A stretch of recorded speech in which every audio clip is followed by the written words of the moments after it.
일부 조선 건국과 초기 배경 1. 고려 말의 사회적 정치적 혼란. 고려 후기는 검문세족과 왕족들 간의 갈등, 사회불안, 외침 등이 겹쳐 국가가 점차 쇠퇴하고 있었습니다. 검문세족은 군사적, 경제적 권력을 장악했으며 왕은 사실상 형식적인 존재가 되었고 사회불안을 초래했습니다. 고려의 마지막 왕인 공양왕의 정치적 혼란 속에서 왕권이 약화되었고 이로 인해 사회적 불만이 커졌습니다.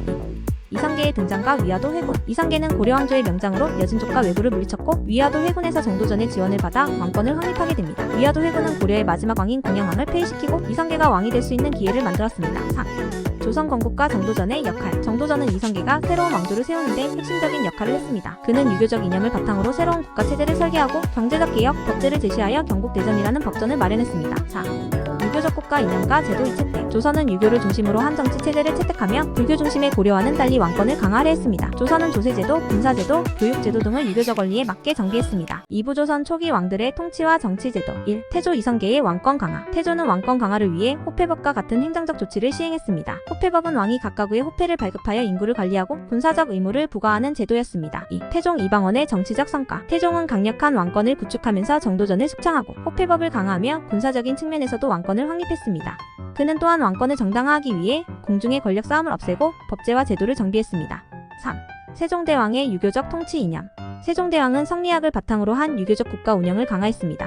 세종은 한글을 창제하여 문화혁신을 이루었고 추구기, 자경루, 앙부일구 등을 통해 과학기술 발전을 이끌었습니다. 4. 3사 사헌부 사관원 홍문관와 왕권의 균형. 3사는 왕권을 견제하는 중요한 기구로 사헌부는 관리의 비리를 감시하고 사관원은 왕에게 충고하며 홍문관은 왕실의 학문적 자문을 맡았습니다. 3사는 왕의 독재적 권력을 견제하려는 중요한 기능을 했습니다. 3부 세종대왕의 업적과 사회 변화. 1. 훈민정음 창제의 배경과 영향. 세종대왕은 훈민정음을 창제하여 백성들이 글을 읽고 쓸 수 있도록 했습니다. 이는 국민교육의 기반을 마련한 혁명적 사건이었으며 민중의 의사소통을 크게 향상시켰습니다. 2. 세종의 정치와 군사개혁. 세종대왕은 국가의 경제와 군사체계를 개혁했습니다. 그는 군사훈련, 병농의 취재를 통해 군사력을 강화했으며 사대교린 외교정책을 통해 주변 국가와의 외교관계를 안정시켰습니다. 3. 세종의 과학기술 혁신. 세종은 추구기, 자경루, 앙부일구 등의 발명품을 통해 조선 사회의 과학기술을 발전시켰습니다. 이를 통해 농업 생산성을 높이고 시간관리와 기후 예측을 가능하게 했습니다. 4. 농업혁신과 농사발간. 세종대왕은 농사직설을 편찬하여 농업기술의 발전을 촉진하고 농민들의 생산성을 높였습니다. 이 책은 당시 농업사회의 혁신적 변화를 이끌었습니다. 4부 조선 전기의 경제구조와 변화. 1. 가전법과 직전법. 가전법과 직전법은 조선 초기 경제구조를 규명하는 중요한 제도입니다. 가전법은 관리에게 토지를 분배하고 직전법은 관리에게 지급된 토지를 국유화하여 국가 수입을 확보했습니다. 2. 농업중심 경제.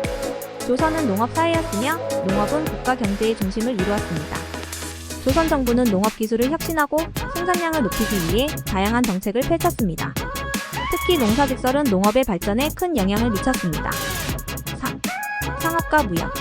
상업활동은 상인 계층의 성장을 촉진했으며 해상무역과 지방시장을 활성화시키는 정책이 펼쳐졌습니다.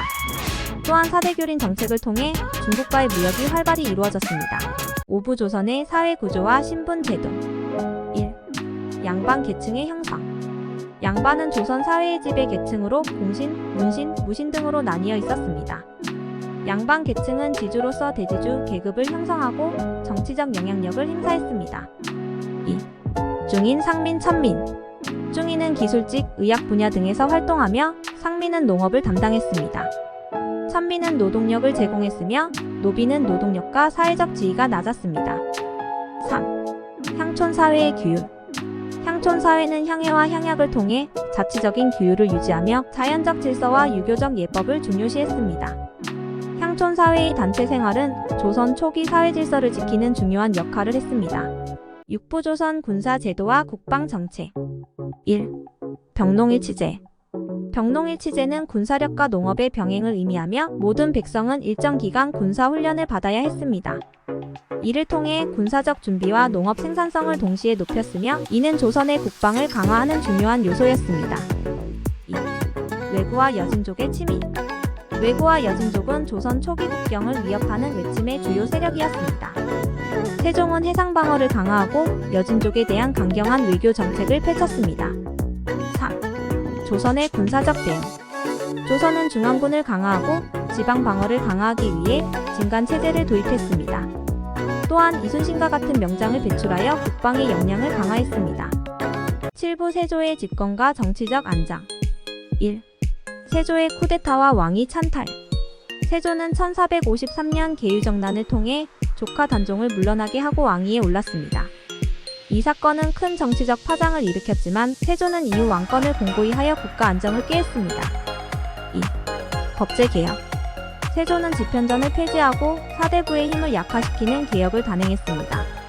대신 경국대전 편찬을 시작해 법과 제도를 정비하며 조선의 법치주의 기틀을 다졌습니다. 3. 경제개혁. 세조는 토지제도를 재편하며 직전법을 시행해 국가 재정을 안정화했습니다. 이를 통해 신하들의 충성도를 높이고 왕권 중심의 국가 운영 기반을 확립했습니다.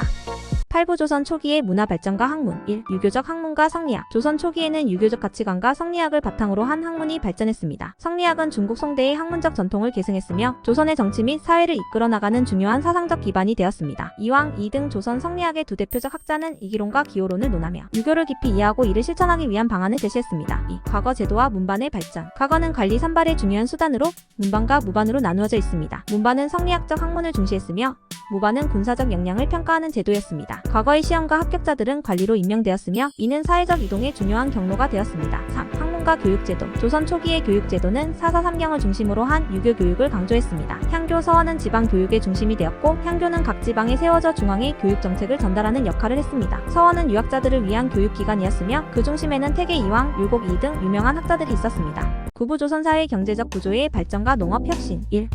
조선의 경제구조. 조선은 농업을 중심으로 한 사회였기 때문에 농업 생산성이 중요한 경제적 요인이었습니다. 정책적 농업 혁신과 함께 상공업과 무역도 발전했습니다. 조세제도와 수탈 시스템은 왕실과 관료들이 지방에서 세금을 거두는 방식으로 이루어졌습니다. 이는 조선 왕조의 재정을 확보하는 중요한 방법이었습니다.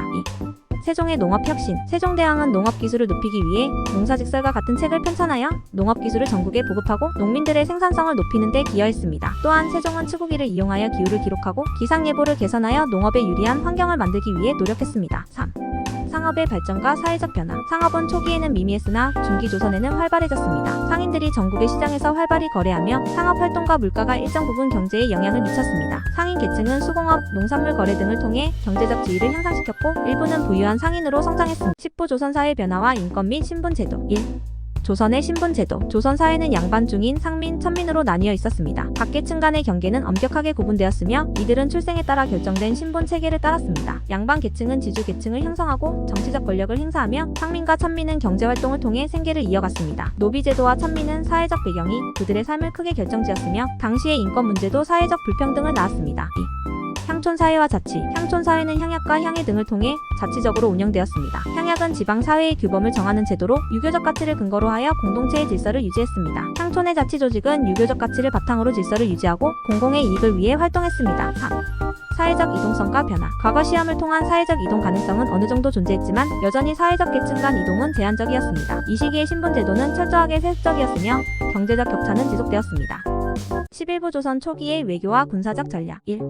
대외관계와 외교정책. 조선은 초기부터 중국 명나라와의 사대관계를 유지하며 이를 통해 외교적 안정을 도모했습니다. 사대교린 정책은 중국과의 우호적 관계를 유지하고 여진족, 왜구 등의 외세의 침입을 막기 위한 방편이었습니다. 사대교린 정책은 외교적 원칙으로 중국의 명나라에 대한 충성을 나타내며 주변 나라들과의 외교적 충돌을 피하려 했습니다. 2. 외구의 침입과 해상 방어. 왜구는 주로 해상에서 침입하며 조선의 경제와 군사를 위협했습니다. 세종은 외구의 침입을 막기 위해 해상 방어를 강화하고 군사 훈련과 무기 개발에 집중했습니다. 3. 여진족과 북방 방어. 여진족은 북방에서 지속적으로 침입하며 조선의 국경을 위협했습니다. 세종대왕은 여진족과의 외교를 통해 평화적인 해결을 시도했으며 군사적 대응도 병행했습니다. 4. 군사적 강화와 중앙군대. 병농의 체제를 통해 군사훈련과 농업을 동시에 수행하며 국방력을 강화했습니다. 이를 통해 중앙군을 효율적으로 운용하며 국가의 안정성을 유지할 수 있었습니다. 12부 조선 초기의 종교와 민속. 1. 유교의 국가 이념. 유교는 조선의 국가 이념이자 정치와 사회 질서를 규명하는 중요한 철학이었습니다. 왕권 강화와 유교적 윤리가 결합되며 윤리적 정통성이 왕조의 근본적인 안정성을 유지하는 데 큰 역할을 했습니다. 2. 불교와의 갈등. 불교는 조선 초기 강력히 억제되었으며 유교가 정치적 이념으로 자리 잡았습니다. 왕실과 일부 귀족들은 여전히 불교를 존중하고 지원했습니다. 민간에서도 불교 신앙이 뿌리 깊게 남아있어 일상에서 불교 의식을 실천하는 모습이 이어졌습니다. 3. 민속 신앙과 토속 종교. 민속신앙은 토속신앙을 바탕으로 농업과 관련된 의례, 명절을 중심으로 한 전통적인 풍습들이 존재했습니다. 이러한 민속신앙은 농사와 마을 공동체의 안정성을 위해 중요한 역할을 했습니다. 이 영상이 유익했다면 구독과 좋아요, 알림 설정까지